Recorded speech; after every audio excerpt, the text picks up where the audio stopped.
ادھر ادھر دیکھنے، باتیں کرنے، ٹیک لگانے، پردے میں پردہ نہ ہونے کی صورت میں گھٹنے کھڑے کر کے دوسروں کے لیے بدنگاہی کا باعث بننے، گھٹنوں میں سر رکھنے، دوسرے کو اشارے کرنے، اٹھ کر چل پڑنے وغیرہ سے بچتے ہوئے علم دین کی تعظیم کی خاطر جہاں تک ہو سکا دو زانو بیٹھ کر علم دین سمجھنے کے لیے نگاہیں نیچی کیے، خوب کان لگا کر سنوں گا انشاءاللہ۔ جو نیتیں کرتے جائیں ان پر عمل کا ذہن بھی بناتے جائیں، کیونکہ یہ کھیلنے کا مسئلہ بڑا پیچیدہ ہے، یوں کھیلتے رہتے ہیں، جھنڈا تو اس کے پھول سے کھیلتے رہیں گے، جھنڈا ہاتھ میں تو گود میں لٹا کر اس کو پیار کرتے رہیں گے، سہلاتے رہتے ہیں، یا وہ دری سے دھاگے نوچتے رہتے ہیں۔ اب یہاں کی دریاں تو ظاہر ہے کہ وہ تو وقف کا مال ہے، اس کا نقصان تو بہت خطرناک بات ہے۔ کوئی ہوتا ہے تو وہ اپنے چہرے کو طرح طرح کے وہ ایکشن بناتا رہتا ہے ہونٹوں کے، کوئی اپنے کپڑوں کو چھیڑتا رہتا ہے، کوئی یہ ناخنوں کو یوں یوں کرتا رہتا ہے، دیکھتا رہتا ہے اس میں کوئی ہاتھی گھس تو نہیں گیا۔ وہ ہاتھی گھوڑے تو نہیں جاتے اندر یار، وہ کیا دیکھنے گئے؟ دیکھتے اس کو دیکھتے ہیں، دعا میں زیادہ دیکھتے ہیں، جو دعا عبادت کا مغز ہے۔ حدیث شریف میں الدعاء مخ العبادہ، دعا عبادت کا مغز ہے، عظیم الشان عبادت ہے دعا۔ یہ دعا کرنے ہی کہاں دیتا ہم کو، دل لگنے نہیں دیتا۔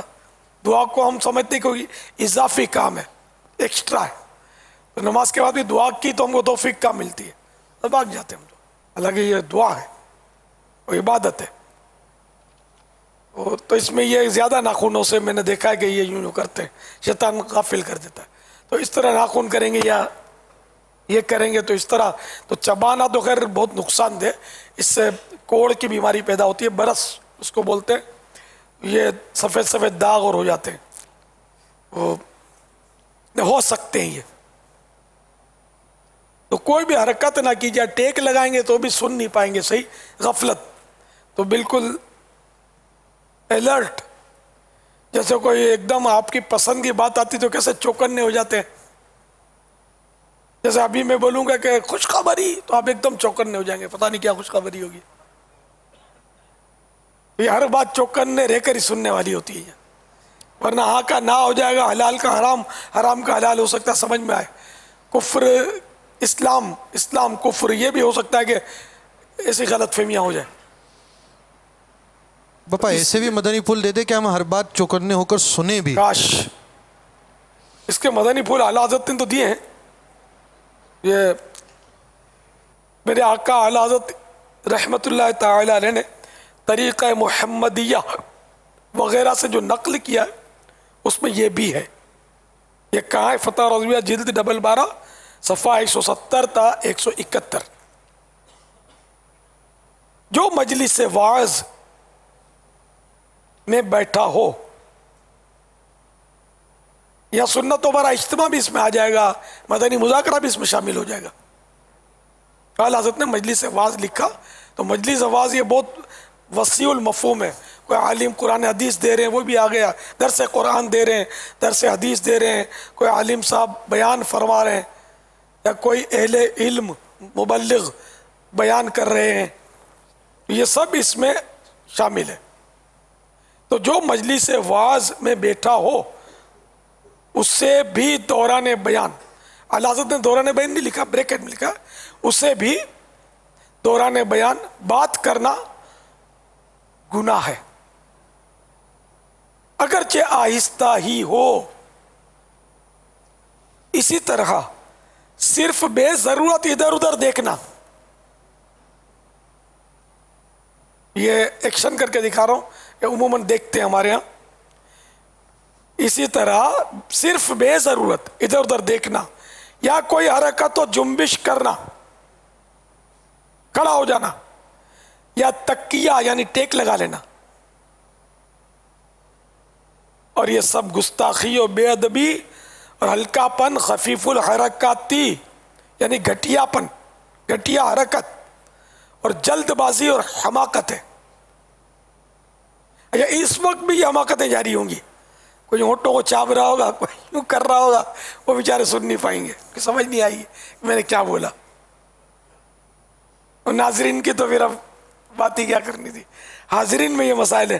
بلکہ لازم یہی ہے کہ اسی کی طرف توجہ کیے، خاموش کان لگائے سنتے رہیں یہاں تک کہ اس کا کلام ختم ہو، یعنی جو عالم بیان کر رہا ہے اس کا بیان ختم ہو.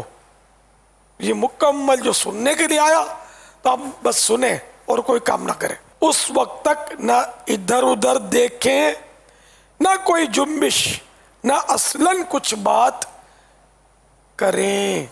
میرے آقا اعلیٰ حضرت رحمت اللہ تعالی علیہ یہ جزیہ، یہ طریقہ محمدیہ نامی کتاب سے اعلیٰ حضرت نے یہ لکھا ہے، ٹھیک ہے نا.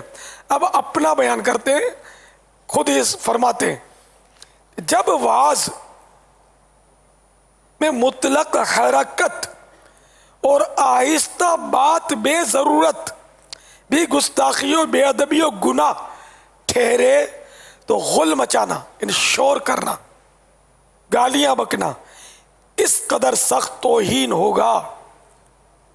یہ توہین اس بیان کرنے والے عالم دین کی توہین نہ ہوگی جو اس وقت واز کرتا ہے، بلکہ اصل دین اسلام اور خود ہمارے نبی اکرم علیہ افضل الصلاۃ والسلام کی توہین ٹھہرے گی. مسند واز اصل مسند حضور پرنور سید المرسلین صلی اللہ تعالی علیہ وآلہ وسلم ہے.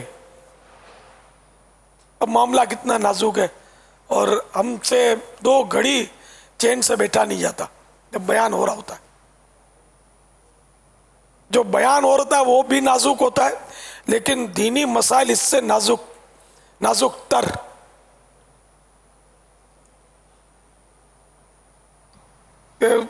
کسی بات کا بیان ہو رہا ہے کہ وہ فلاں کام حلال ہے، اور اب ادھر ادھر دیکھیں گے، دھاگا نوچیں گے تو اس میں حرام ہو جائے گا.